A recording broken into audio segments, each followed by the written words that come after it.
તમારું નામ? મારું નામ નીલમબેન છે। અહીંયા શું એક બાટલી દૂધ માટે અમે બેસેલા છીએ? તમે એક બાટલી દૂધ આપશો તો શું અમારું બધું નિરાકરણ થઈ જશે? લાખોનું નુકસાન થયું છે, એ કોણ ભરપાઈ કરશે? પહેલા એ તો જણાવો અમને। અમે કેટલા હેરાન થઈ છે। ઘરના મા બાપ હોય છે, એમને તો અમારે પહેલા ક્યાં લઈ જવા એ સવાલ છે। સગાવાલાના ઘરે લોકો જતા નથી તો અમે ક્યાં મૂકી આવીએ એ લોકોને? શું તમે એ લોકોની સારવાર માટે આવી શકો છો? એ લોકોને દવાની જરૂર પડે છે, પાણીની જરૂર। આ વખતે તો અમે પાણી વગર તરસી મર્યા છીએ। પાણી નથી, લોકોને કેટલી બીમારીઓ થઈ ગઈ છે। હું જ્યારે બહાર જઈને ઘરે આવી તો મારા ઘરના બધા જ બીમાર હતા। તે બધાનું શું કરવાનું મારે? અત્યારે આવે છે કોઈ અમને દવા આપવા કે અમારી સેવા કરવા? થાકી ગયા છીએ હવે, થોડી તો શરમ કરો। આટલા પૈસા તમારી પાસે આવે છે તો ક્યાં ખિસ્સા ભરવા છે તમારે લોકોને? આટલા એક બે માણસો તો બરાબર છે, લાખો માણસો તકલીફમાં છે। થોડી તો દયા જાણો। લોકોના કારખાના પાણીમાં છે, લોકોના ઘર પાણીમાં છે। પાણીમાં તમે આવીને અંદર ઘરના અંદર તો જુઓ કેટલા પાણી ભરાયેલા છે। અરે માણસ નીચે ઉતરીને પોતાનો સામાન ઉપર નથી ચડાવી તો, કારણ કે માણસ પોતે આખો ડૂબી જાય એટલા પાણી ઘરની અંદર છે। અરે સાપ આવે છે। અરે કોઈને કઈ નુકસાન થઈ જશે તો કોણ તમે લોકો ભરપાઈ કરશો? અને આ અત્યારે એક દાદી બીમાર થઈ ગયા પણ મરી ગયા। 4 જણા રાતે 4 વાગે ખાટલાના પાયા લઈને એ લોકોને બહાર લઈ ગયા। કેવી હાલતમાં ગયા હશે એ લોકોને? કેટલી તકલીફ થઈ હશે? થોડું તો જોવો, કોઈના પર દયા જોવો તમે લોકો। કે 2 માણસનું હોય તો તમે ના જોવો? આટલા બધા લોકોને તમને દુઃખ નથી દેખાતું?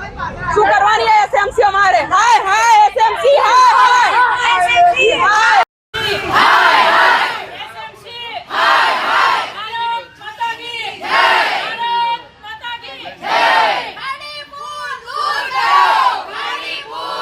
તમારું નામ? સુમિત રબારી। સુમિતભાઈ, કઈ રીતની સમસ્યા? સુરત શહેરમાં અમે પરત પાટિયા એરિયામાં માધવબાગ વિસ્તારમાં રહીએ છીએ। દિલ્હીનું આંદોલનનું સ્થળ એટલે જંતર મંતર અને ખાડીપુરનું આંદોલનનું સ્થળ એટલે માધવબાગ સોસાયટી પરત પાટિયા। માધવબાગ સોસાયટી છેલ્લા 25 વર્ષથી પાણીથી હેરાન થઈ રહી છે। તંત્રને અપીલ કરી છે, સરકારને અપીલ કરી છે, રિસ્પોન્સિબિલિટી આવતી નથી। 2024 થી 2027 સુધી સમિતિ રચાઈ છે। 2024 થી સમિતિ જ ચાલુ છે, સમિતિ હજુ કઈ કર્યું નથી।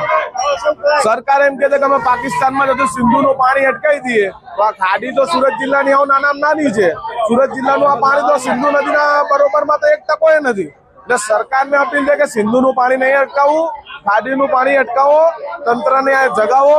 અને તંત્રને જે કાલે આપણા ગુજરાતના મુખ્યમંત્રીએ 1500 કરોડ 500 કરોડ નહીં એમ કીધું કે ભાઈ 1500 કરોડ અમે વાપરી દેશું, પણ ઉપરથી ગાંધીનગરથી નીકળતા સુરત 400-500 કિલોમીટર અંદાજિત આવતા 1500 કરોડમાંથી વધતું કઈ નથી। અને ખાડીની સીધી એની એ જ છે અને દર વર્ષે સમિતિ જ રચાય છે। તો સરકારને એક જ અપીલ છે, તમે દિલ્હીનું જંતર મંતર સ્થળ ના કરો। અમારે તો અહીંયા સરકાર, ગુજરાત સરકારે, અમારું દિલ્હીમાં ગુજરાત સરકાર જ બેઠી છે, મોદી સાહેબ બેઠા ગુજરાત સરકાર। તો અમારે એક જ અપીલ છે કે તમે ખાલી નિવારણ લાવો।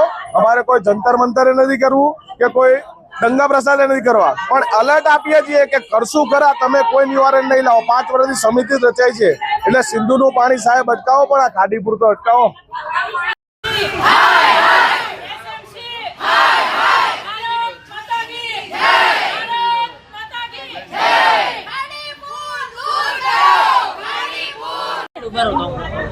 તમારું નામ?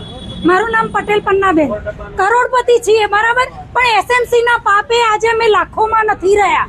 અને આ 1 વર્ષની નહીં, છેલ્લા 10 વર્ષથી તો દર વર્ષે અમારે પાણી આવે। ચોમાસું શરૂ થાય એટલે કોઈ સામાજિક પ્રસંગ હોય, કોઈ મરણ પ્રસંગ હોય, ગામ જવાનું હોય। અમે તો બધા ઉત્તર ગુજરાત વાળા મોસ્ટલી કે કાઠિયાવાડ વાળા, પણ ક્યાંય જવાનું હોય તો ઘર છોડીને અમે નીકળી ના શકીએ। લોકો વિચાર કરે ક્યાં છો? અને સુરતની એસએમસી શું વાત કરો સાહેબ? પૈસાની રીતે ફર્સ્ટ નંબરની ગુજરાતમાં સુરતની એસએમસી ફર્સ્ટ નંબરમાં આવે પૈસાની રીતે। તો ક્યાં ગયા તમારા પૈસા? અને પૈસા તો નથી જોઈતા અમારે, ખાલી આ ખાડીનો નિકાલ કરો ને સાહેબ। અને સ્માર્ટ સિટી, કઈ રીતે સ્માર્ટ સિટી? તમે એની ગંદકી તો અહીંયા આવીને જોવો પાણીમાં। અમારા ઘર આગળ આટલા કિચડ, છોકરા નીકળે કેવી રીતે, ઘરડા દાદા દાદી કરે શું? અને સામાન ચડાવવામાં તો ટાઈમ જ નથી મળ્યો। એક અડધા કલાકમાં પાર્કિંગમાંથી અડધા કલાકમાં અમારા ઘરમાં પાણી આવ્યું છે। સામાન ચડાવીએ, વ્હીકલો બહાર મૂકીએ કે કરીએ શું? બધાની 4 વ્હીલો 2 વ્હીલો બધી જ પાણીમાં ડૂબી છે। કોઈ નેતાઓ આવ્યા હતા? નેતાઓ કોઈ આવ્યા નથી। એક આવડી દૂધની થેલી લઈને, અલા દૂધની થેલીઓ નથી જોઈતી। અમે તો બધા પૈસે ટકે ભગવાનના પ્રતાપે સુખી છીએ, પણ એસએમસી ના પાપે દુખી છીએ। એટલે આનો જ અમારે નિકાલ જોઈએ।